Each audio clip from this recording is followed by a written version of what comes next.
¿Qué tal, amigos? Bienvenidos a un quilombo más, 21 de septiembre del 2020. Pedro Sánchez ya tiene su foto, en la Comunidad de Madrid, ya tiene su foto con Isabel Díaz Ayuso. Isabel Díaz Ayuso, la presidenta de la Comunidad de Madrid, la recibe no como un presidente, como un primer ministro, como un jefe de Estado. Había que ver las cámaras, había que ver la escenografía. Al resalir del coche, bueno, varios coches, por supuesto, ahí se baja Pedro Sánchez en plena Plaza del Sol.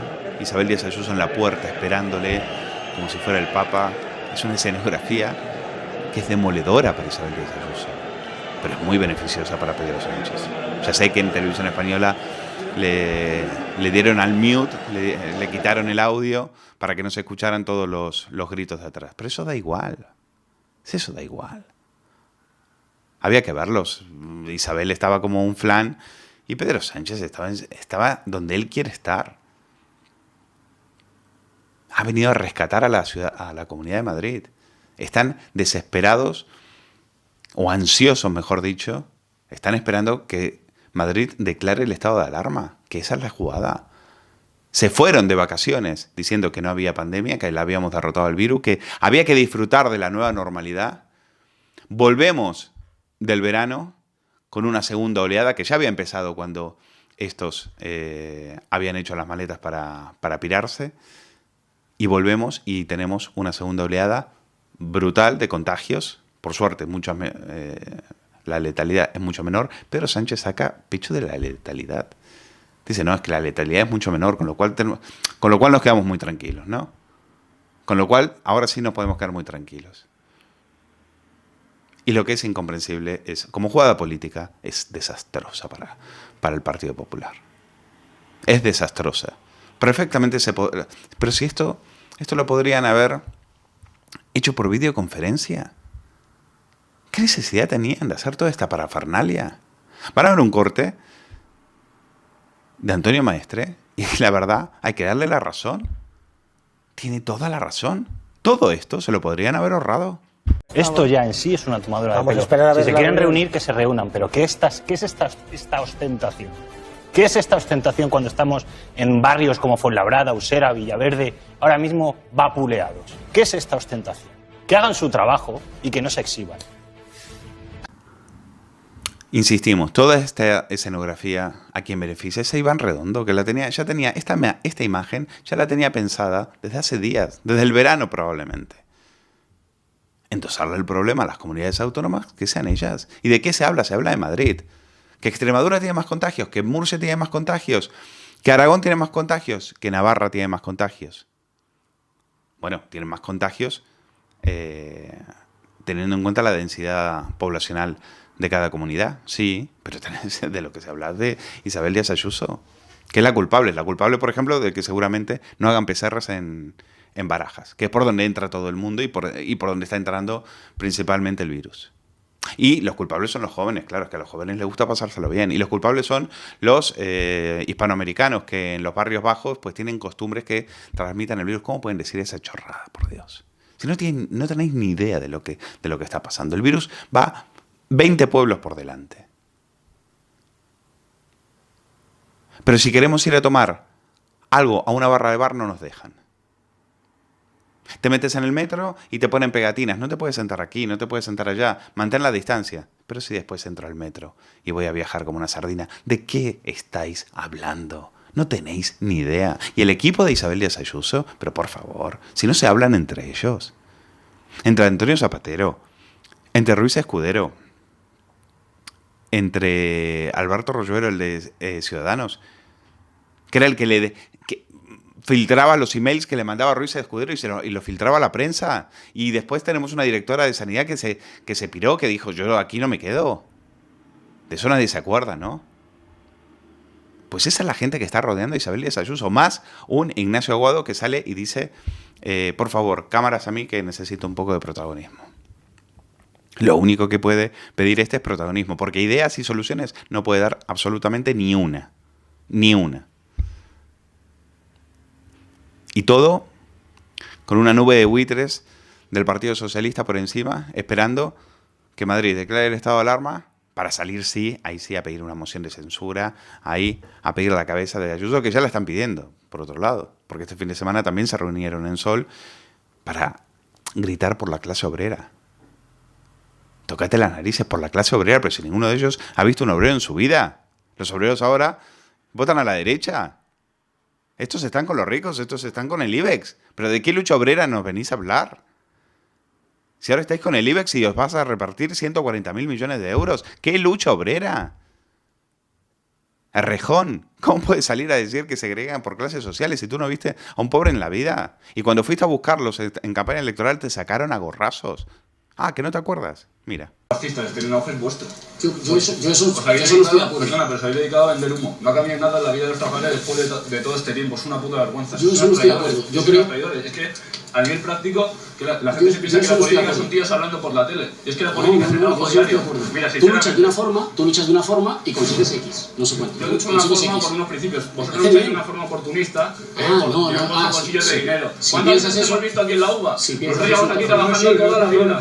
Somos chavales de aquí. Estoy diciendo que venís aquí dando una imagen de que estáis haciendo algo y la juventud obrera sigue igual. Nuestros institutos se caen a cacho. La juventud sigue resumiéndose en las drogas. Tenemos una juventud totalmente alienada que no... ¿Y qué proponéis, comba? Están políticas reales, que salir por la tele, organizar todas las familias, no te estoy insultando, organizar a todas las familias obreras, que es lo que están haciendo día a día, organizar a los chavales en los institutos bajo un objetivo. El problema es el capitalismo, el problema... ¡Miseria de los trabajadores! Es lo único que hacéis, es lo único que hacéis, lucrar en la miseria de los trabajadores, no hacéis nada más, es una garrapata. Entonces, por un lado tenemos a Más Madrid o Más FIFA Player, porque estos eran los que se pasaron la cuarentena jugando al FIFA Player. Y tenemos a Isa Serra, la de Podemos, que entró en la Asamblea de Madrid de casualidad, porque casi no le dan los votos para entrar, para pasar el umbral del 5%, y también pidiendo la cabeza de Ayuso. ¿Pero qué puedes pedir tú? Que tú te dedicabas a quemar cajeros automáticos, a insultar a mujeres policías, a decirles hijas de puta. Tú eres una delincuente y fuiste condenada por eso. Tú tendrías que estar fuera de la política. Y otra niña bien, por supuesto. Otra que viene, que está el deporte. El deporte que hacía era la hípica, o sea que imagínense. Que está muy bien, que no pasa nada, pero sois vosotros los que venís en plan revanchista. Sois vosotros los que venís a señalar a Mancio Ortega y las desigualdades sociales. Pero si sois todos niños pijos, no trabajasteis en la vida. Uno que trincaba una beca de 2.000 euros. Un tío que había nacido en Pozuelo de Alarcón y que posa para la revista Esquire. ¿Qué es? ¿Qué son? ¿Calendarios solidarios? ¿Calendarios solidarios para los pobres de los barrios de Madrid? ¿Pero por qué no vais a hablar con la gente, con los que están haciendo 7 horas de cola para una bolsa de comida?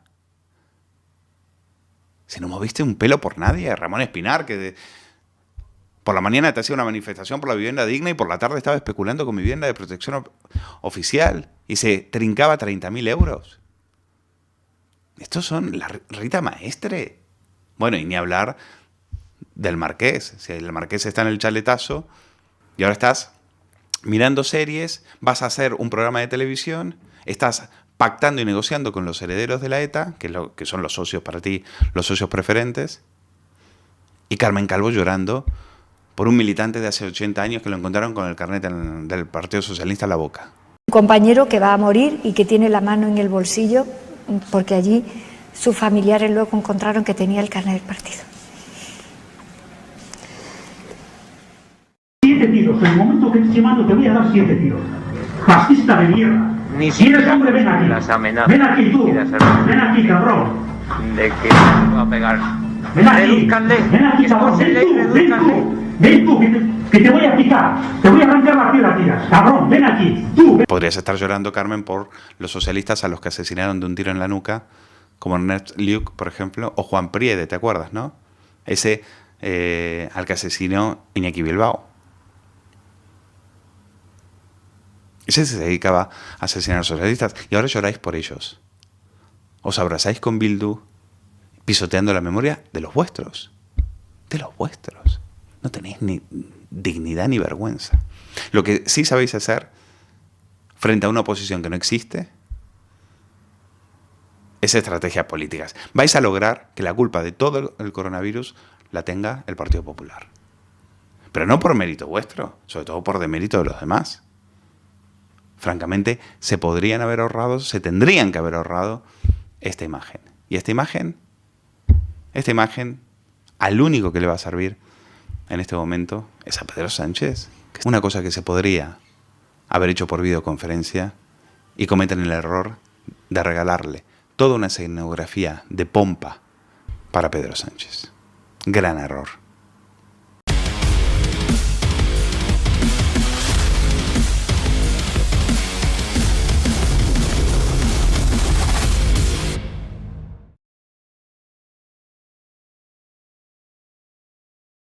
Que nos preocupa mucho la manipulación en los medios, saben que nos preocupa la influencia, el poder que tienen las grandes tecnológicas en el tema de la censura, en el control que hacen del pensamiento, y resulta que hay intelectuales, hay pensadores, hay periodistas que buscan nuevas salidas, nuevas formas de llegar a su público. Y un caso muy particular para mí, muy interesante, es el de César Vidal. César Vidal, en Estados Unidos, ha hecho su propio canal de televisión, una nueva plataforma a la cual los lectores y espectadores que le siguen pueden, por una mínima cuota al mes, pueden acceder a ella. Y bueno, lo va a explicar él porque está del otro lado del Zoom y qué mejor que César Vidal para que nos dé todos los detalles y que nosotros podamos amplificar ese proyecto que nos parece vital en un momento como este.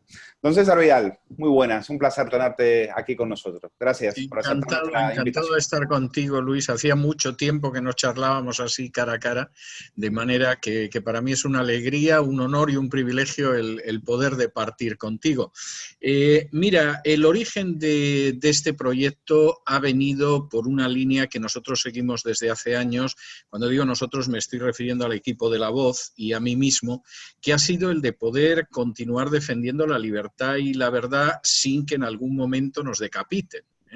El 14 de septiembre comenzó la 7ª temporada de La Voz. La Voz es un proyecto que empezó, no voy a decir de cero, yo diría que incluso de bajo cero y que ahora en las redes sociales tiene más de 2 millones de descargas al mes y además más de la mitad de esas descargas son a este lado del Atlántico, no al lado del Atlántico en el que tú estás. Y en un momento determinado nos dimos cuenta de que nos podíamos despertar una mañana y haber desaparecido. Es decir, de pronto en cualquiera de esas redes sociales a alguien se le podían haber cruzado los cables, alguien se podía haber levantado con el pie izquierdo y podía decidir que La Voz desaparecía. Y entonces decidimos organizar nuestra propia plataforma. Por supuesto, continuamos en todo, en iVoox, en YouTube, etcétera, etcétera, pero al mismo tiempo organizar una plataforma en la cual pudiéramos incluir todo tipo de comunicación. Es decir, se puede tener acceso al programa de radio de La Voz con varias horas de antelación, se puede tener acceso a programas de televisión que son nuestros. Empezamos, de hecho, este viernes con un programa de economía que vamos a tratar, además de la manera más ágil y más comprensible, yo me voy a atrever a decir que más divertida posible. ¿Con Lorenzo? Con Lorenzo Ramírez. Vamos a tener también una serie de contenidos audiovisuales que se ven también ahí en exclusiva e incluso contenidos escritos. Es decir, de alguna manera la idea era poder ofrecer eso y al mismo tiempo hacerlo desde una trinchera que no nos pudieran cerrar y que de pronto una mañana nos levantáramos sin saber dónde colocábamos nuestros contenidos. Bueno, pues vamos a defender nuestros contenidos y vamos a añadir muchos contenidos y algunos de ellos van a ser televisivos.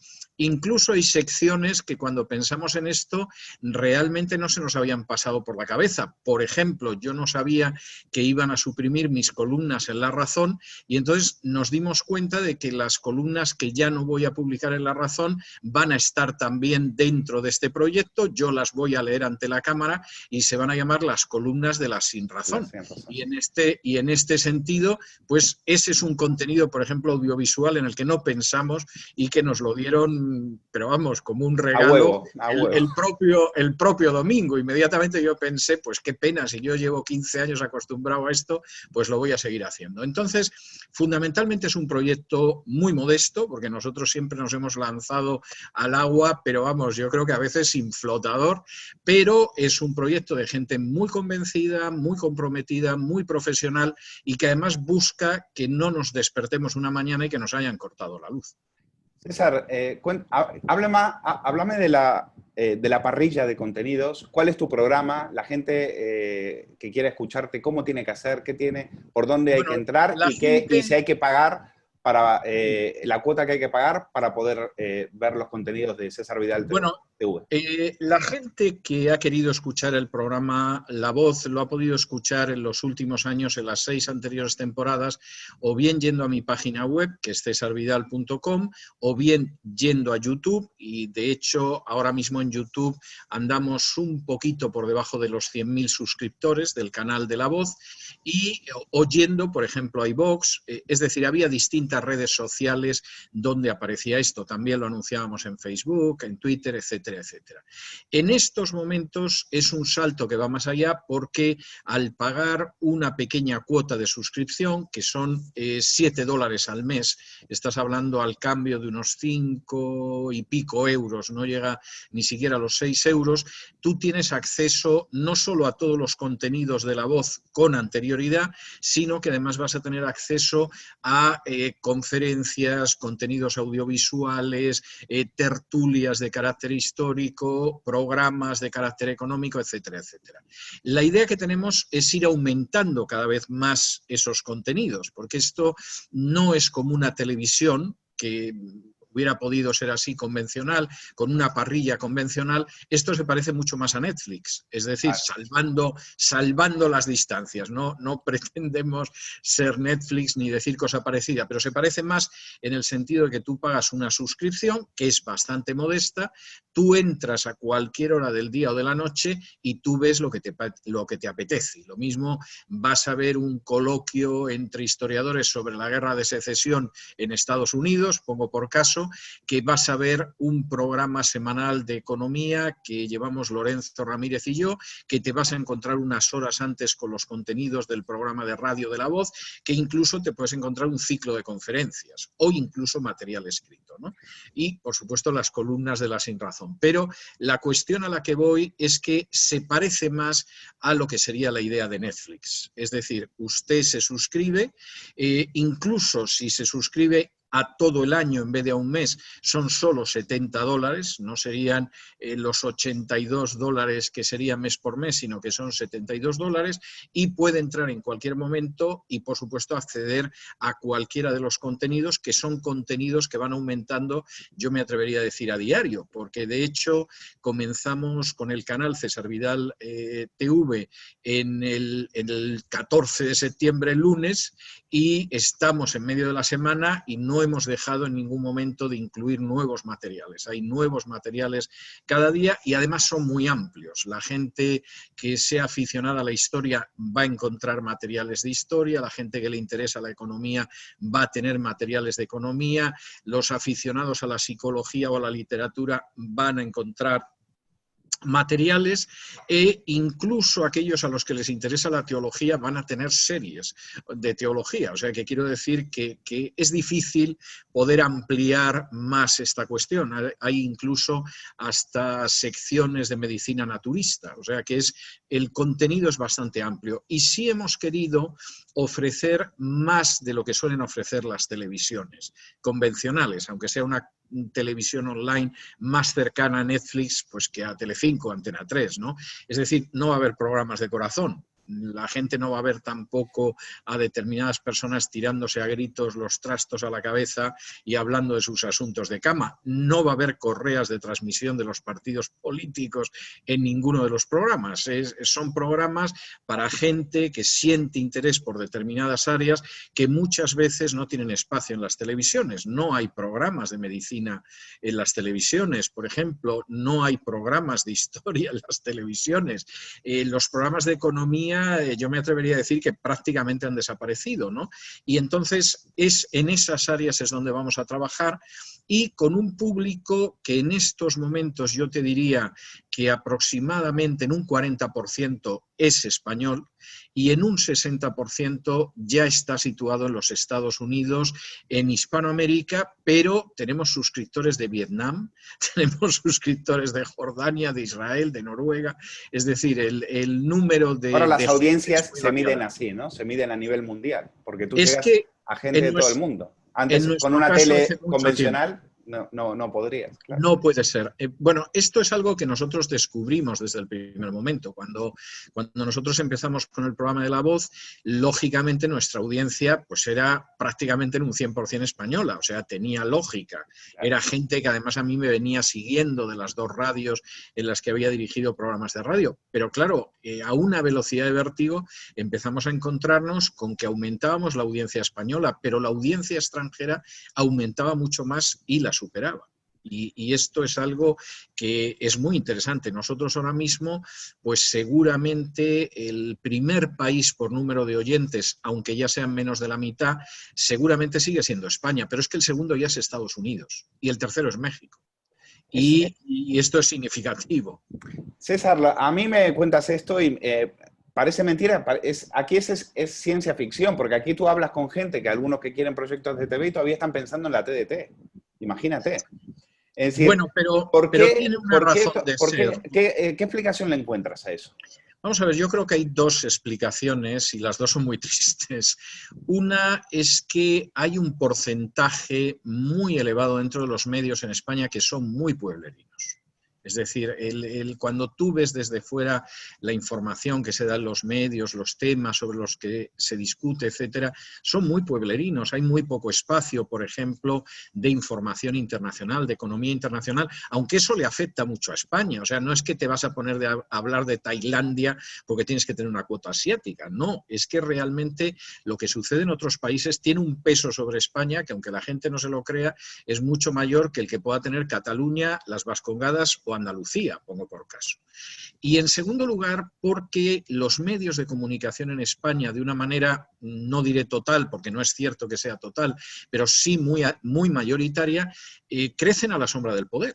Es decir, no intentan ofrecer algo que sea nuevo, que sea fresco, que sea atractivo, etcétera, en su inmensa mayoría los grandes grupos mediáticos, sino que te ofrecen el mismo refrito de siempre, que cada vez es más aburrido y más rancio, pero eso sí, continúan con unos intereses económicos que favorece el poder. Es decir, no hay quien se crea en estos momentos en España que lo que sería por un lado Antena 3 y La Sexta o Telecinco aguantan sobre la base de que su parrilla es interesante, aguantan sobre la base de que el gobierno les ha entregado en exclusiva la publicidad y que incluso lo ha hecho en contra de los intereses de los entes públicos. Es decir, Televisión Española perdió la publicidad, que le venía muy bien porque es ruinosa desde hace décadas, para entregársela a grupos mediáticos fácilmente identificables. Claro. Entonces, claro, cuando tú haces eso, a ti lo que te interesa es llevarte bien con el que gobierna o, a ser posible, con todos los que gobiernen. Y hacer algo interesante, innovador, creativo, te trae sin cuidado. Si al final, dentro de la competencia, solo puedes aguantar tú, que te están bombeando dinero público de manera directa o indirecta, y que además, bueno, pues con ir aguantando así con la cuenta de resultados estás encantado. Bueno, pues gente que tiene esa visión, y yo creo que esa visión es innegable, ni va a innovar, ni va a mirar lo que se hace en otras partes del mundo, ni cosa parecida. Claro, eso tiene consecuencias que en realidad son el pan, aunque sea pan con jamón para hoy, pero que mañana puede ser un hambre terrible. Cuando yo miro, por ejemplo, lo que era el Grupo Planeta hace 25 años, el Grupo Planeta tenía una presencia editorial en todo el mundo tremenda. Compró multinacionales francesas en su momento. Estaba colocado entre los 3 grandes de la industria editorial europea. Ahora el Grupo Planeta casi es ridículo. Ha tenido que ir vendiendo mucho de lo que consiguió comprar entonces. Entonces, hombre, si te llevas bien con el poder, si ganas mucho dinero con la televisión, etcétera, etcétera, pues bueno, tú mismo no te das cuenta de hasta qué punto te estás pegando un tiro en el escroto, que es lo que el Grupo Planeta lleva haciendo desde hace décadas. Por citar un grupo. Lo que pasa es que tú lo explicabas en la entrevista con Cristina Seguí, es el problema de querer estar querer estar en misa y replicando a la vez. Es decir, quieren estar en Cataluña con el AWI y estar con La Razón en Madrid. Entonces, cuando fue lo de octubre del octubre del 2017, y luego después ya la Barcelona que se incendia en el 2019, los premios Planeta, que siempre se habían hecho en Barcelona, pues se habló de hacerlos en Madrid. Es decir, mira el cambio, ¿no? Es decir, llega un momento con el transcurso de lo que fue llevando la deriva de la política española y la polarización que ha habido, que no puedes estar, o te sitúas en un sitio, o estás con la Constitución, o estás con lo que quieren destrozar el país. No puedes estar con los dos. Hay un problema además que en el caso de España es que de verdad que no tiene paralelos, salvo en países situados al sur del Río Grande. Esto tengo que decirlo, pero no tiene paralelos de alguna manera en lo que sería la parte del planeta más avanzada, ¿no? Es decir, vamos a ver, tú tienes grupos mediáticos en países occidentales que están más escorados a la izquierda o que están más escorados a la derecha. Te pueden gustar más, te pueden gustar menos, te puedes sentir más identificado, te pueden dar calambres cuando los ves, eso es natural. Pero claro, es que en España quieren estar en todo. O sea, es que es algo tremendo. Entonces, claro, el caso de Planeta seguramente es el más evidente, ¿no? Es decir, yo quiero, por un lado, supuestamente evitar que la BUI todavía se me dispare más y lance más las patas por alto, y entonces pues tengo la BUI en Barcelona y al mismo tiempo tengo la razón en Madrid. Pero incluso tengo la razón en Madrid, que la mayoría de la gente sería gente liberales o conservadores, pero tengo a Toni Bolaños, que manta un montón y es del Partido Socialista de Cataluña. Es decir, claro. Y al final esto es muy difícil de mantener, porque aunque tú intentes que la BUI siga siendo la BUI y aunque tú intentes que la razón sea pues lo que es la razón, pues claro, al final te salen jugadas de estas que acaban realmente irritando mucho a los consumidores de ese medio. Yo creo que Planeta se ha metido en berenjenales que hubiera sido muy sabio evitar. Y al no hacerlo se ha hecho mucho daño, aunque piense que estando en todas las orquestas, pues en algún sitio tocará el mambo, ¿no? Y eso es impensable en otros países. Es decir, eso es impensable en Estados Unidos. Tú no vas a ver la CNN y te vas a encontrar a gente conservadora. Me pueden invitar a mí, que me invitan con regularidad, pero generalmente para tener un debate con alguien que no lo es. Y tú vas a tener la Fox, y la Fox no va a estar en una línea de lo que aquí llaman liberal, que sería el progre en España, aunque ocasionalmente, pues hombre, también te pueden invitar a alguien que esté en la línea contraria para un debate, pero todo el mundo sabe la línea que siguen los distintos grupos mediáticos. Eso en España es impensable. Y posiblemente el único grupo mediático que fue muy consecuente en este sentido, que es el Grupo Prisa, bueno, pues el Grupo Prisa no es ni una sombra de lo que fue. Para los que conocimos lo que fue en su día el Grupo Prisa, esto es la sombra de la radiografía del Grupo Prisa cuando vivía Jesús Polanco, y además es un grupo con respiración asistida. Es decir, si no hubiera estado Soraya Sáenz de Santamaría, ¿quién lo iba a decir? Un partido de centro-derecha apuntalando a Prisa, el gran valedor del Partido Socialista y de los nacionalistas catalanes y vascos. Si no hubiera estado Soraya Sáenz de Santamaría haciéndoles el boca a boca, pues evidentemente el Grupo Prisa se hubiera colapsado, empezando por el país. Y si no hubiera habido un César Alierta, y si no hubiera habido unos banqueros interesados también en rescatarles a fondo perdido, a fondo perdido. Más de 400 millones de euros a fondo perdido. Han comprado asientos en el Consejo de Administración, claro. Bueno, yo personalmente estoy convencido que el Banco de Santander es el verdadero dueño del Grupo Prisa, pero claro, esto todavía es más delirante, porque el país sigue lanzando mensajes que, de nuevo, salvo que creas que el Banco de Santander se beneficia de la cercanía del poder, gobierne quien gobierne, ya decía el difunto Botín que Zapatero era su amigo José Luis, pues evidentemente esto no tiene explicación racional, salvo en esa España donde al final los negocios se hacen por la cercanía del poder. No porque haces algo mejor, claro, no porque sabes competir, no porque innovas, no porque creas algo nuevo, sino porque estás a la sombra del poder. Eso hace un daño a los medios de comunicación verdaderamente escalofriante. César, aunque no es el objeto de esta entrevista, pero sabes que la supresión de las columnas tuyas en La Razón aquí en España fue un bombazo. Generó una discusión en las redes tremendo y no se habló, desde el punto de vista mediático, no se habló de otra cosa. ¿Cómo lo viviste desde allí, donde estás, a tanta distancia? ¿Qué te pareció? Y a medida que han pasado ya unos días, ¿qué reflexión te ha quedado? Bueno, lo viví muy de cerca porque, aparte de ser trending topic, tuvo también una repercusión internacional. Es decir, yo creo que en el caso de La Razón se entró en una situación, no voy a decir de pánico, pero no muy distante del pánico, precisamente porque tuvo una repercusión internacional. A mí las primeras noticias que me llegan de la repercusión me llegan de este lado del Atlántico, poniendo a la gente de La Razón cual no digan dueñas, ¿eh? Y luego ya sí me entero de lo que está pasando en España, pero me entero después de la repercusión. La repercusión aquí fue tremenda en todo el continente, desde Alaska a la Patagonia, ¿no? Bueno, vamos a ver. Primero, lo que para mí es muy claro es que esto no ha sido un caso como el de Usía. O sea, yo insisto mucho en este aspecto. Primero, porque a Alfonso en su momento le ofrecieron que en su página, que estaba en exclusiva, escribiera también el director del periódico, que es Francisco Marhuenda. Y entonces, evidentemente, pues a Usía no le gustó y con todo el derecho del mundo dijo... ¿Me dejas poner una nota al pie ahí? Sí, sí, porque por supuesto. Yo creo que... Yo lo comparé con lo de Usía en la nota. ¿Y qué fue lo que yo vi? Yo vi que los dos son periodistas incómodos hoy para el poder, para el consenso, digamos. Y creo que a los dos, de alguna manera, se les invita a irse. Es decir, a Usía se le dice, mira, Paco Marhuenda quiere ahora compartir la contraportada contigo, etc. Y bueno, Usía ya tiene una celebridad, tiene unos años, cobra un dinero, etc. Y ve que eso le parece ya una especie de te van a controlar de cerca. Es decir, mira que Paco Marhuenda tenía espacio en el periódico para poder escribir en otro sitio y dejar pero al columnista más célebre. Es decir, para mí le arrinconan de alguna manera. Pero en cualquier caso, a él no le suprimen la columna. Es decir, no le dicen, mira, la columna que tú escribes todos los días, dejas de escribirla.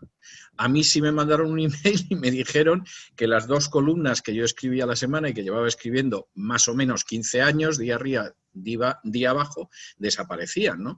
Luego hay otra gran diferencia que a mí me molesta incluso tener que sacarla a la luz, pero Usía estaba magníficamente bien pagado, eso le es así, pagaban hasta el chofer y el automóvil, tenía hasta unos premios Usía, o sea, Usía tenía un trato maravilloso que venía de la época de Ansón, todo hay que decirlo, y a mí llevaban sin pagarme 6 años. Bueno, eso es increíble. Pero es que, aparte de que llevaban sin pagarme 6 años, que evidentemente el argumento es que en un momento determinado llega la agencia tributaria de Montoro y me embarga las columnas.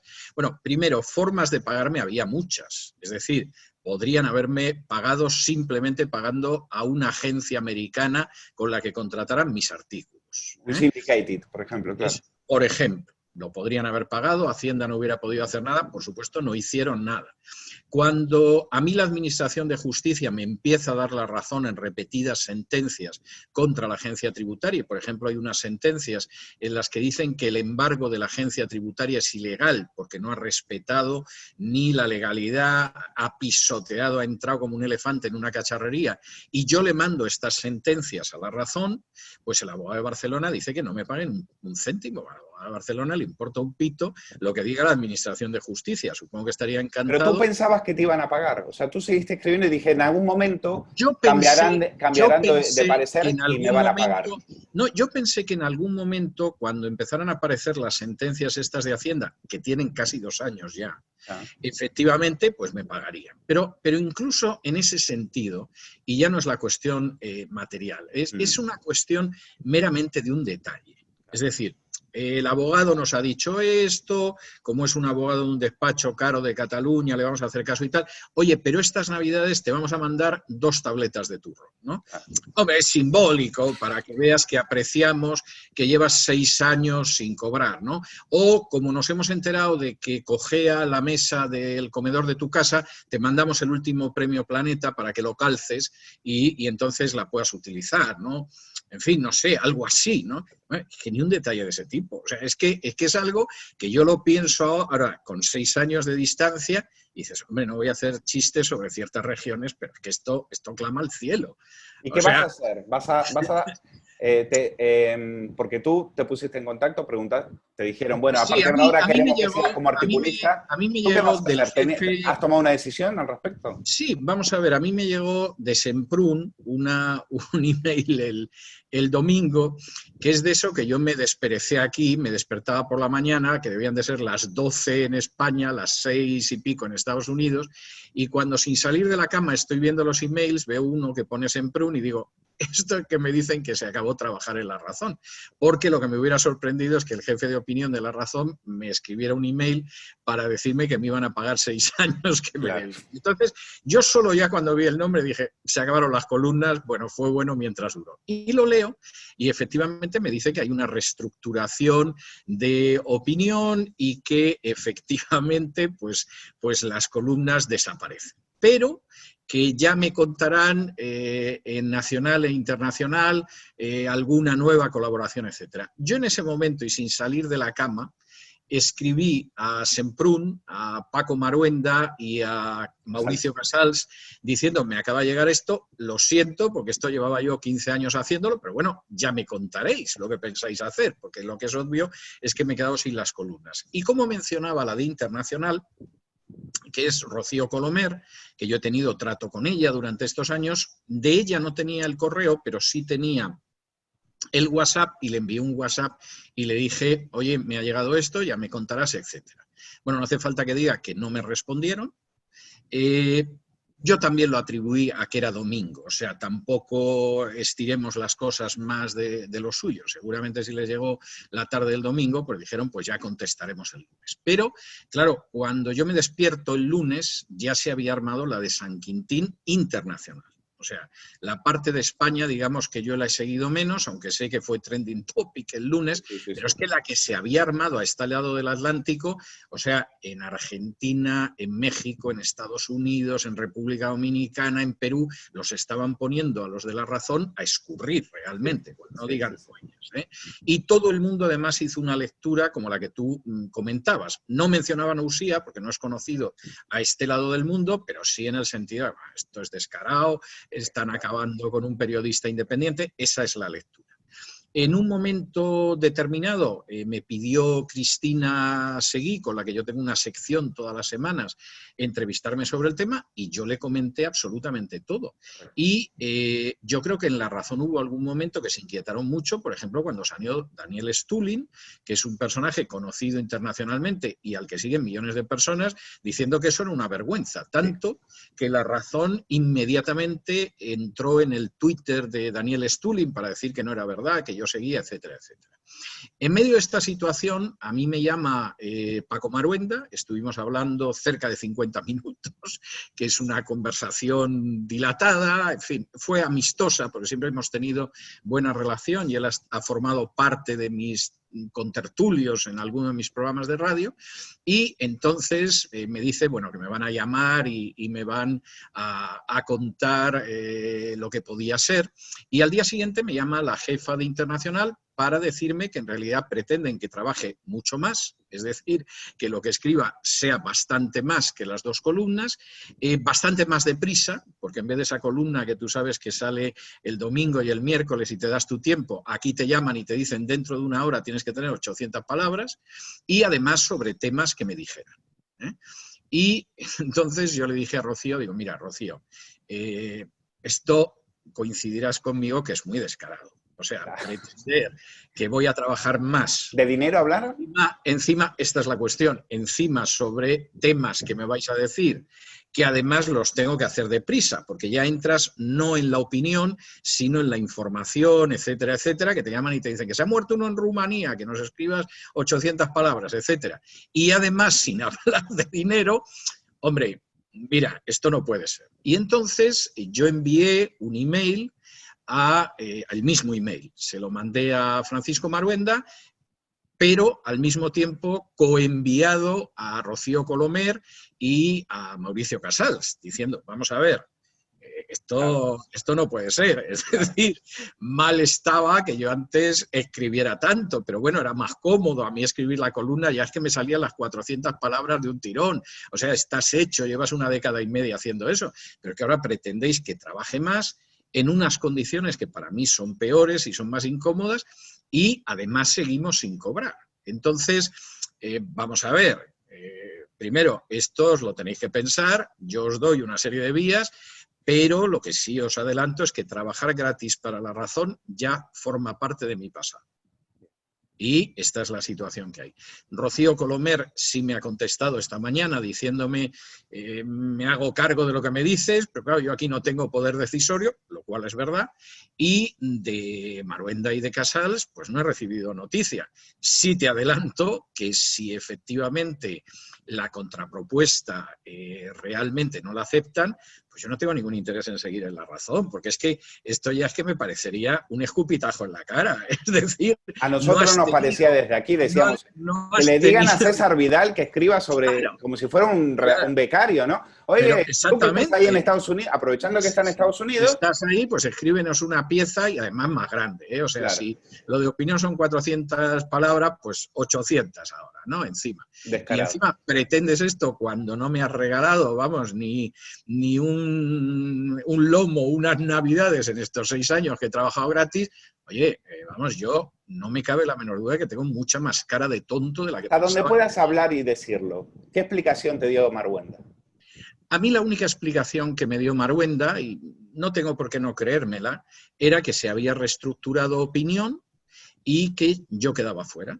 Y a mí eso me parece lícito en un periódico. Ya luego puedo pensar si es lo más inteligente que se puede hacer. Porque que yo salga de Opinión con la reestructuración de Opinión, cuando a mí me consta que una de las columnas que más leía la gente era la mía, y cuando además me consta, porque de esto me he enterado, que nada más saberse que desaparecían mis columnas, empezaron a llamar a La Razón en masa para anular su suscripción, y además diciendo, mire, ya anulo la suscripción porque yo en realidad leía el periódico el miércoles y el domingo para leer la columna de César Vidal, o me suscribí hace 3 años para leer las columnas de César Vidal. Si ustedes las han quitado, el periódico no me interesa, pues hombre, yo puedo entender que te reestructuren lo que es la opinión de un periódico y que te quedes fuera. Pero claro, luego ves, sin querer ofender a nadie, la gente que se queda dentro y dices, chico... No creo que se apunten por la columna de Fernández Díaz, y más en este momento. Fernández Díaz tiene una columna diaria, y a mí me hubiera gustado escribir sobre Fernández Díaz ahora, ¿no? Porque como parece que puede ir a la cárcel, ya no solo en España, sino en Andorra han aceptado precisamente una querella contra él, contra Rajoy, contra Montoro y otros hermanos mártires del Partido Popular. Pues hombre, uno de los temas sobre los que yo tenía pensado escribir era sobre Fernández Díaz, ¿no? Y además, seguramente para decir, ya lo dije yo hace años, ¿no? Fernández Díaz es un personaje que tú lo lees en una novela de García Márquez y no te lo crees. O sea, un tipo que tú intentabas hablar con él de la lucha contra el terrorismo y te empezaba a hablar de apariciones de la Virgen. Un sujeto que llegabas al Ministerio del Interior y te hablaba de que tenía un ángel que se llamaba Marcelo, que lo iluminaba, que yo estoy convencido de que forma parte de los ángeles caídos de Lucifer, viendo la trayectoria de Fernández Díaz. Y condecoraba a los santos y vírgenes también. Daba condecoraciones policiales. Sí. O sea, y un tipo que además dice que se convirtió, nunca ha dejado de ser católico y ha estado en el Opus hace muchos años, pero él va contando que se convirtió religiosamente en Las Vegas. O sea, se le debió de aparecer Nuestra Señora de los Taúres o la Virgen de los Casinos o Elvis Presley. O Nuestra Señora de los mafiosos, algo así, y efectivamente eso le provocó. Ahora últimamente ha tenido otra conversión, va contando que ha tenido otra, o sea, va sumando conversiones como quien va sumando millones, ¿no? Entonces, es un personaje de un siniestro, que al final va a acabar ante los tribunales por bastantes causas, que no nos engañemos, eso se veía venir, y tú de pronto dices, pero bueno, vamos a ver. ¿De verdad que en La Razón no sabíais quién era este personaje? O sea, y le tenéis escribiendo una columna diaria, que además es la cosa más sinsorga que se pueda imaginar. Yo eso no lo entiendo, de verdad. Y me imagino que la reestructuración de Opinión no ha caído. O sea, yo no creo que le hayan quitado su columna diaria. No creo que Marwenda... sobre el cadáver de Marwenda harían eso. Bueno, entonces, César, cuéntame, gracias por tocar este tema, pero me gustaría, aprovechando que tú estás en Estados Unidos, sabes que aquí la realidad que nos llega, bueno, no nos llega ninguna, nos llega una realidad paralela, nos cuentan cosas de Estados Unidos que no existen, o sea, no ves las palizas que le están dando los blancos en las calles, el Black Lives Matter no se pueden mostrar imágenes violentas porque están prohibidas. Trump es malo, malísimo, incluso para todos los periódicos, incluso la prensa de derechas, La Razón, ABC, COPE, Trump es malísimo y la realidad que llega desde aquí es, ya te digo, absolutamente falsearia. Tu proyecto se lanza de cara también a poco tiempo ya con unas elecciones a la vuelta de la esquina. Es un momento muy interesante para eso, ¿no? Además, nosotros siempre hemos dedicado un espacio, por razones obvias, ¿no? Porque además siempre hemos estado domiciliados en Estados Unidos, una parte del equipo está aquí, etcétera. Nosotros siempre hemos dedicado un espacio diario a Estados Unidos, ¿no? Pero por una razón que es que, vamos, me parece que es de sentido común. Te puede gustar o te puede sacar de tus casillas, pero la primera potencia mundial sigue siendo Estados Unidos y muchísimas de las decisiones que se toman y que nos afectan las toma Estados Unidos. Es decir, ahora mismo los españoles no pueden entrar en Estados Unidos, salvo que pasen 14 días de cuarentena en un tercer país, y eso es una decisión del presidente de los Estados Unidos, o sea, y como esas muchas, entonces tienes que conocer lo que pasa aquí. ¿Qué pasa con los medios españoles? Bueno, de los medios españoles es de juzgado de guardia. Si tú te encuentras con la COPE está empeñada en defender a cualquier candidato católico, aunque vaya en contra de los principios más sagrados de la fe católica. Es decir, defendieron en la época de Hillary Clinton a su vicepresidente, que era partidario del matrimonio homosexual, del aborto, de todo, porque había sido misionero en Centroamérica en su juventud. Y ahora están defendiendo a Biden y diciendo unas majaderías sobre Biden y sobre Kamala Harris, porque Biden es católico. Claro. Luego, aparte de eso, es favorable al aborto hasta en el 9º mes, es partidario del matrimonio homosexual, sobetea a cualquier niño que se le coloque a menos de 2 metros de distancia, etcétera, pero Biden es católico y lo vamos a defender porque es de los nuestros. Lo de la cadena COPE es de escándalo. Y justifica el derribo de estatuas que muchos de aquellos, como Junípero y demás, que deberían ser defendidos por la propia COPE. Hombre, algo deberían de decir, ¿no? Y te hacen una crónica sobre Kamala Harris que tú dices, pero vamos a ver, el que ha hecho esta crónica diciendo que Kamala Harris es el inicio de la convivencia racial, ¿este es así de tonto como aparenta ser, o es malo, o simplemente no quiere llevarse mal con la cúpula de COPE, porque no se entiende?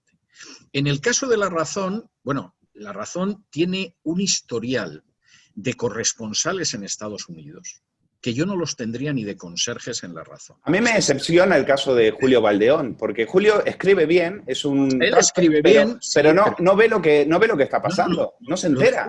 Lo de Julio es terrible, y yo tengo que reconocer que no pocas de las columnas que yo he tenido que escribir en los últimos años era para contar lo que pasaba en Estados Unidos, porque es que lo que decía Julio era un disparate. Claro. Entonces, vamos a ver, Julio es una persona que daría muy buen juego escribiéndote artículos. No voy a decir que sea igual ni que sea su estilo, pero escribiéndote artículos como podía escribirlos Usía Umbral, que muchas veces eran artículos frívolos, pero estaban muy bien escritos, y decías, hombre, me ha contado una tontería sobre las palomas de Recoletos. Oye, pero qué bien ha escrito lo de las palomas. Y además Julio empezó a escribir en ese sentido. Claro, en algún momento debió darse cuenta que eso no se parece a lo que es un corresponsal, y él además no es Hemingway. Claro. Y dice unos disparates tremendos y no contrasta nada. Y yo sí que tenía en muchas columnas que de pronto escribir lo que estaba sucediendo, ¿no? Y me comentan que no le gustaba mucho a él y no le gustaba tampoco mucho a otras personas. Entonces, no me sorprende. Pero el caso peor, el de ABC, es el de, para mí, el de Alandete, en un ex del País en el diario ABC. La peor crónica que yo he escuchado, la peor que hemos leído de cuando fue el asesinato del simpatizante de Trump. Bueno, la palabra asesinato la estoy poniendo yo. La palabra asesinato se obvió absolutamente. Ese hombre pasaba por ahí y se le dio por morir, evidentemente, como dijo Hughes. Porque claro, en el mismo ABC también tienes algunas voces que le responden a los dos corresponsales. El otro es Azorena o parecido, que está en Nueva York, y este. que está en Washington. Y Alandete se inventa también unas historias. Está con el tema de la guerra de la desinformación rusa. Bueno, y te cuento unas películas. Bueno, eso es increíbles. Un que ni Ian Fleming en su día lo hubiera ideado, ¿no? Pero luego, aparte, es que tú estás ocultando información a los lectores españoles. Es decir, nadie ha contado lo del vídeo completo de Floyd. Claro. Donde Floyd, que está de droga hasta la coronilla, va diciendo no puedo respirar mientras va caminando y antes de que lo tumben en el suelo. Y no es extraño porque tenía una carga triple de droga de la que puede aguantar un cuerpo. Es decir, y nadie ha contado que, por ejemplo, en lo que es el protocolo de acción de la policía, aparece incluso con foto esa presa que se hace sujetando el cuello del detenido que está en el suelo con una rodilla, que no lo estás estrangulando, porque si tú le aprietas el cuello a un detenido, no te duran 9 minutos de agonía. Al cabo de 1 minuto se te ha desvanecido, está muerto. Y entonces, claro, las informaciones de Estados Unidos es que no tienen punto de contacto con la realidad. Da la sensación de que se acercan cuando tienen que enviar la crónica al Partido Demócrata a que les dé la última cosa que ha cocinado y ellos van y te la largan a España y de paso aborrecen a Trump. Claro, a mí me gustaría que mucha gente leyera lo que escribió sobre Trump hace 4 años. Por ejemplo, todos los que decían que Trump se le iba a pegar el dedo al botón nuclear y que no íbamos a tener más que guerras. Bueno, no ha habido un solo presidente en los últimos 40 años que no haya entrado en una guerra nada más que Donald Trump.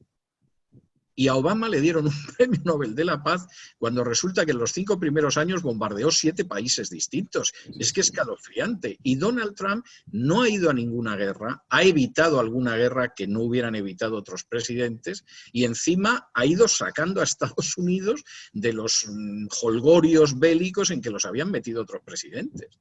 Es decir, eso por eso, te podría contar muchísimas más cosas, pero verdaderamente intentar enterarse de lo que pasa en Estados Unidos, leyendo la prensa española o escuchando la radio española o viendo la televisión española, bueno, es imposible. Bueno, o sea, pues un motivo más para suscribirse a tu canal, para enterarnos en estos momentos, que va a haber una, bueno, ahora que queda... Bueno, ¿te acuerdas? Yo es que siempre me acuerdo de cuando las gana Trump y entonces pillan a 2 reporteras, a Elena Rezano y no sé si la otra era Ana Pastor en Estados Unidos, persiguiendo a los latinos y increpándolas, diciéndole a mujeres latinas en Nueva York, diciéndole, ¿por qué habéis votado a Trump? ¿Por qué habéis votado a Trump? O sea, ¿cómo se os ha ocurrido? O sea, bueno, una indignación. Pues porque esa gente tiene que trabajar y vivir aquí y no la sostiene un medio de comunicación que está en España, así de claro. Y evidentemente saben lo que es ganarse la vida en este país, que es un país donde tú llegas y tienes que ventilártelas tú solo, porque salvo...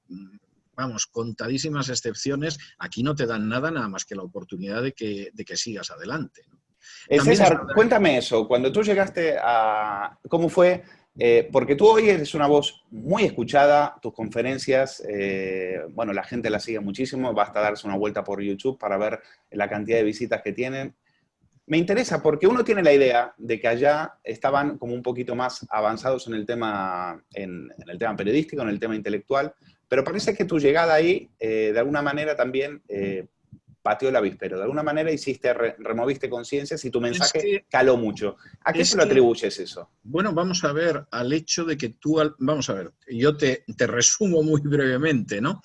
Yo he tenido que empezar de 0 3 veces en mi vida. Y cuando llegué a Estados Unidos no empecé de 0, empecé de bajo 0.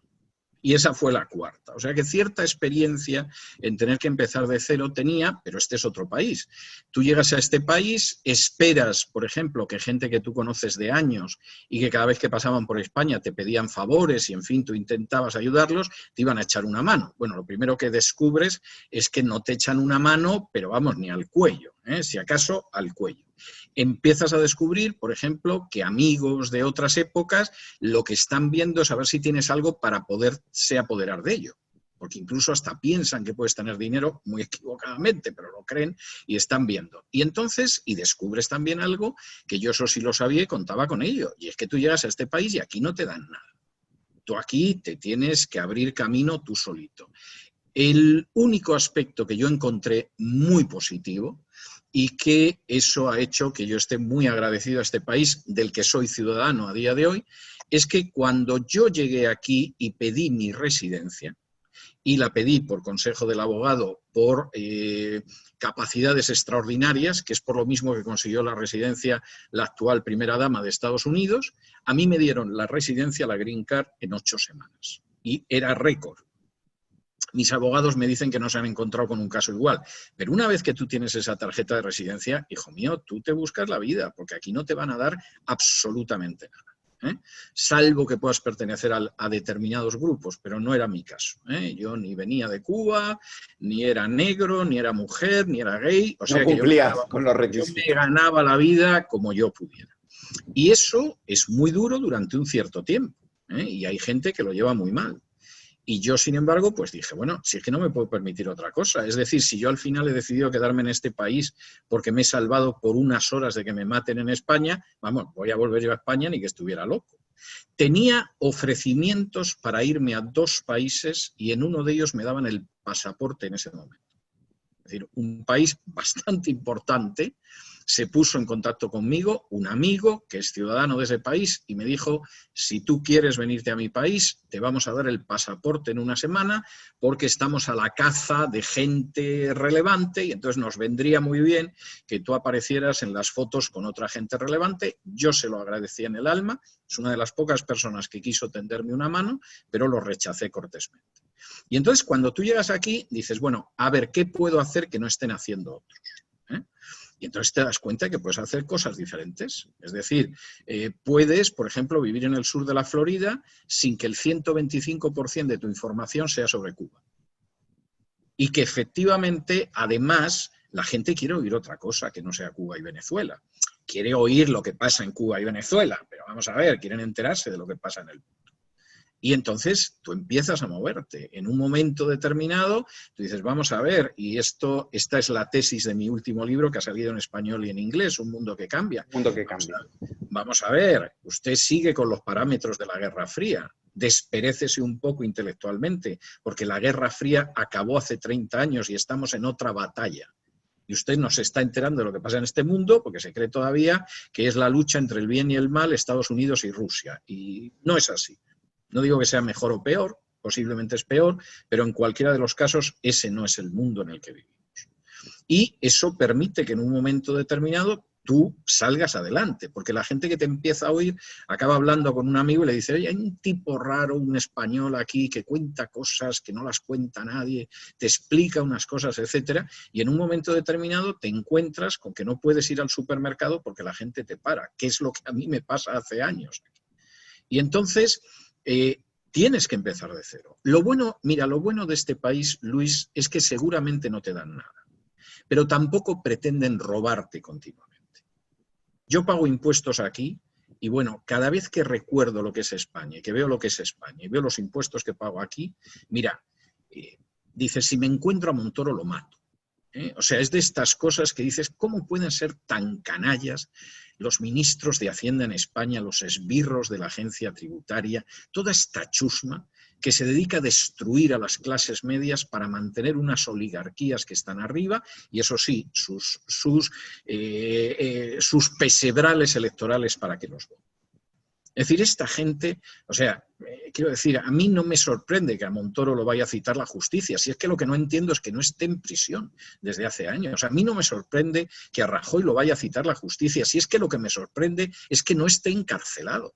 El otro día lo llevó lo llevó la televisión española de Sánchez, lo llevó como un invitado y veas el trato que le dieron, un trato de lujo, Montoro estaba emocionado de cómo le tratan. No, hombre, ya puede estar emocionado. Montoro tiene el dudoso privilegio de ser el único ministro de Hacienda mencionado en el epitafio de una de sus víctimas, que contrajo un cáncer como consecuencia de la presión de la agencia tributaria y cuando se murió lo enterraron, se encuentra en internet, bajo un epitafio que dice Montoro, cabrón, aquí no me puedes seguir. lo cual es terrible, se mire como se mire. Pero bueno, Montoro se puede emocionar, va a acabar en la cárcel, seguramente más tarde o más temprano, salvo que la Lola, que en estos momentos rige la Fiscalía General del Estado, también frene eso. Y entonces ya vamos a descubrir que la Fiscalía General del Estado no es que proteja un partido a otro, protege en general las oligarquías privilegiadas en España. Claro, este tipo de historias, cuando tú las cuentas aquí, primero, no te llega una inspección del IRS, que es el equivalente a la agencia tributaria, para machacarte. Segundo, no preparan un atentado contra ti. Tercero, no te llama el jefe de tu medio para decirte que si lo que quieres es irte a la calle, etcétera, etcétera. Y entonces, pues bueno, digamos que si lo haces bien, pues realmente va saliendo adelante. ¿A qué te refieres con lo de preparar un atentado? Yo me salvé por horas de un atentado en España. Pero ¿tú ves conexión con lo de Hacienda? No, eso son cuestiones distintas. Lo de Hacienda vino después aprovechando que por el atentado yo no podía estar en España. Claro. Entonces empiezan a enviarme notificaciones ilegales porque nadie las recoge, porque no valen, y que al cabo de 5 años la Administración de Justicia me da la razón a mí y dice que lo de Hacienda es vergonzoso. O sea, es una cosa distinta, no lo estoy conectando, no sé si existirá conexión, pero... Vale.